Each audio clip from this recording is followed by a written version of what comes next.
Hey everyone, Retire on Dividends here, back to make another update to the YMAX, YMAG, and ULTY estimates.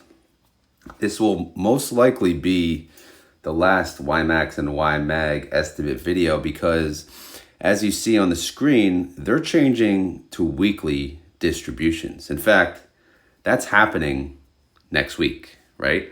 So if you look today, as I make this video, it's September 15th. Next declaration date for YMAX and YMAG is 9/18, and then 9/25, and then 10/2, and then 10/9, and then 10/16. So this estimate that I'm producing for you should be spread across the next 3 payments. This is like a one-time thing because obviously this one is applicable to, a full month's worth of, options premium. Because if you look, we now have groups, right? Group A, Group B, Group C, Group D. They're able to pay weekly distributions because they made different groups that will pay essentially every, 1 week after the next. Totaling, each group would have about 13 payments per year. So it starts with Group A, they're going to have a declaration of 10/2, Group B, 10/9, and so on and so forth.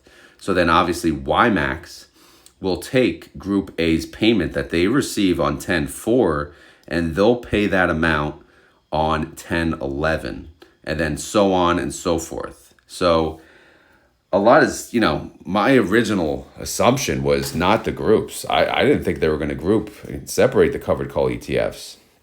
And that's why I was so frustrated with, them making the change. But, looking at this now, it's actually pretty smart strategy and it's pretty cool overall. I don't think it's needed, to be honest. I don't think they had to do this, but they did it, and here we are. So anyway, this estimate, I will basically take it and divide it into the first 3 declaration dates: 9/18, 9/25, and 10/2. And the reason is, after that, I would expect the fourth line down where it says Group B, for YMAX and YMAG, their payment would be from Group A's payment the week prior. Okay? Hopefully that makes sense. Now let's get to the estimate.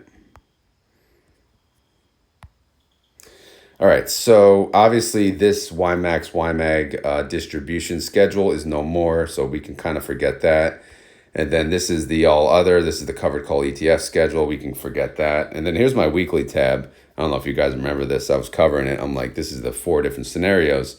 And I thought for sure for scenario 4 wasn't happening because I didn't hear about it. But I got half the story. So they did change their covered call ETFs weekly. So, well, not weekly, but, they separated how they pay out to make it look, to have a payment every week. So, the annuity was the reason I was pissed off. I was thinking that we were getting paid on installments. But anyway, who cares about that? Let's move on. So for September, let's cover YMAX first. So I already have these numbers. If you saw the previous video, we basically already plugged in, how much they're getting for each fund. And, the biggest funds that paid out for this month was Tesla. Who else we got? Tesla was 6.27, NVIDIA was 5.66, Coney was 6.94, AMD was 6.8% of the payment, PP was 9.53% of the payment, unusual. SQE was 7.24% of the payment. And then obviously, where's Misty? Misty was 8.39% of the payment. So yeah, overall, it's a payment of $10,576. I'm sorry, $10,576,572.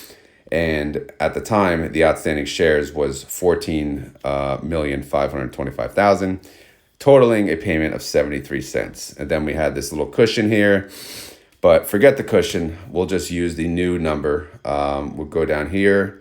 The new outstanding shares actually decreased. So the cushion was increasing. So again, forget the freaking cushion. It's inaccurate now. As of 9/16 holding date, which is Monday, they're showing 14,425,000 outstanding shares. So, that's a decrease of 0.69% of total shares. Comes to an estimate of 73 cents. I think the original was 70. Yeah. So no change actually to the estimate. It wasn't enough of a change to actually make it change by a penny one way or the other even. So, but anyway, the estimate that I'm showing is 73 cents. By the way, what day is their new declaration date is 9/18. So what is that? That's Wednesday. So I mean, obviously people can still buy in and the number could possibly decrease, but if they do pay 73 cents, you can expect an installment of 24 cents. Again, this, when I say installments, this is like a one-time thing, and then they go back to the group payments. So they'll pay 24 cents on 9/18, 24 cents on 9/25, and then 24 cents, well, this is declaration date on 10/2. So expect those three payments. Again, this is my assumption, and this is my guesstimate. Are they going to pay 73 cents? Who the hell knows? Are they going to pay it in 3 equal installments? Who the hell knows? This was just what I'm guessing, all right? You guys can also guess whatever the hell you want, but I'm just, doing my best with the information I have. Also, I'm going off based what Jay said, right? I interviewed him, the same day of the announcement. He was kind enough to come on, and we got some information out of him on that. And then on 10/9 declaration, they'll declare again, kind of repeating what I said before, they'll declare what they got paid on Group A's payment, okay? So let's move on to YMAG. Their original estimate was 66 cents. Let's see where they're at now. Same thing, 66 cents. They didn't grow at all, actually, outstanding shares. So if it is still 66 cents, you can expect a payment of 22 cents over the next 3 weeks. And then on 10/9, they'll pay out Group A's payment. So, what do we think of YMAG and the groups? Because, they only have 7, and there's 4 groups. So how are they going to group it, right? I didn't even think of that. So if we think of that, Tesla, is on their own? And then NVIDIA is with Phoebe. That's 3. Oh, no, Tesla's with GUI. NVIDIA is with Phoebe. And then MSFO, no way. MSFO by themselves? Can't be. And then AMZ has Aptly. So get the hell out of here. MSFO by themselves? That's ridiculous. Microsoft makes up 8.91% of the payment. Freaking Tesla makes up 24%. So why? They don't need GUI. GUI has 9. All right, so Group C. Yeah, man, Group C, their payment's going to suck. Man, that payment's going to suck. Maybe they want you to buy ULTY. Because, they're still paying monthly, but they pay the same timing as Group C. I don't know, but maybe that's a reason. But yeah, MSFO by themselves, good Lord, that is lopsided. Jay mentioned he wants to keep it level. I guess when they add the latest, no, this is it. YMAG's not going to change unless they kick someone out of the Mag 7 and add someone else. We got to ask him this at the next interview. I didn't even think about that. Again, there's too much data at one time. Who the hell can think? So yeah, that's very that's pretty nuts actually. Wait, who's Tesla with? No, GUI, yeah. So 9%. So they got like 35% of it, all in the freaking Group A. Holy crap!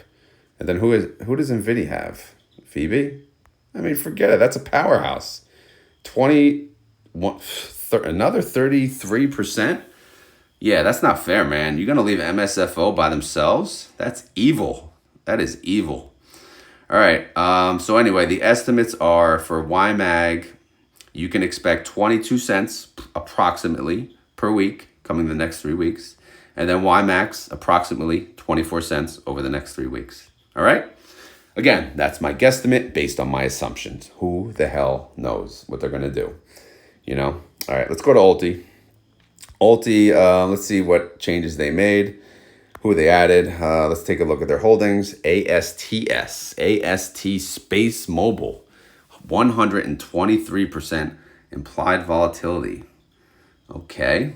Is that good? I guess. Yeah, it's pretty good. CLMT, Calumet, 95% IV. Okay. Coinbase. Okay. Crypto, 68% IV. ENPH and Phase Energy, 52% IV. Hood, Robinhood. I'll take that. I'm happy with that in there. 54% IV. Labu, one of the Direction 3X ETFs, which, by the way, 3X no longer gets approved. They're grandfathered in. Good for Direction. They are the monopoly of 3Xs. But this is the S&P Biotech Bull 3X shares, 70% IV. Mara Holdings, 86% IV. MicroStrategy, 80% IV. I mean, as if I'm not freaking, already over allocated in Misty, it's got to be an ULTY too. NVAX is 110% IV. NVIDIA, 49% IV. I wish it'd be cool if they didn't touch, maybe, I don't know. Palantir, this is probably a future fund of theirs, 42% IV. Redfin Corp, 104% IV. Sunrun, I feel like Sunrun's always in here, 70% IV. Cassava Sciences, that's kind of a new one, 115% IV. Direction TNA, one of the options, one of the ETFs that trade options on, 67% IV. TQQQ, one I would love to trade options on, very expensive though, it's a $67 stock, 57% IV. Tesla, of course, why not? Why not always have Tesla exposure? 61% IV. Upstart is 82% IV. By the way, their strategy, guys, in case you don't know, they own the underlying, okay? They own each underlying and then they sell calls. They do not do synthetics, all right? They don't play that synthetic game in ULTY. And also, by the way, check out my interview with Jay. If you missed it, he did talk about ULTY and some of the recent changes that we can expect hopefully within the next 30 days, which did involve multiple strategies such as selling puts. So that could be some good stuff there. All right, the average implied volatility for all of the ULTY funds, and no, this is not weighted. I know I mentioned I probably will do that, but that was forgotten. Either way, whatever, 76.62%, you plug that in. You take the ULTY price, you multiply 1117, which is the ULTY price, times the average IV, 76%, and then you divide that number by 12 and you get 71 cents. So that is the guesstimate for ULTY. Again, things can change over the next few days and they can declare something different, but obviously 71 cents would come to a 76% yield and 71 cents would be a decrease from the prior month. Usually my estimates are lowballing, so I guess we can kind of expect something a little higher, something closer to what we got last month, which is 78 cents. But again, I just keep it simple. I just base it on the IV, whatever the IV is, but I don't think it's going to be lower than 71 cents. Let me just tell you that. But we'll just say 71 to 78 cent range. All right, guys. So that's the estimate for ULTY. That was the estimate for YMAX, and that was the estimate for YMAG. Updated version, of course. Final version, maybe the last video of the estimates. Because they're coming out, they're going to pay weekly. Who gives a crap about estimates when you get paid weekly? Does it really even matter at that point? At least when it's monthly, the hype is built up. You get paid every week, whatever. What are you going to waste your time listening to an estimate on a freaking weekly payment? I don't see it as a necessary content. I mean, maybe I'm missing something, but whatever. As always, this is not financial advice. I am not a financial advisor. This video is for fun and entertainment. So hopefully you had fun. Hopefully you were entertained. If not, we will try again next time. But yeah, let me know if you enjoyed this content via the like button, or you can leave some comments, questions down below. And let me know what you think of all these changes. Are you excited? Are you sad? Are you pumped? Let me know. All right, I'm out of here. And I hope you guys have a great day. Thank you for watching. Later.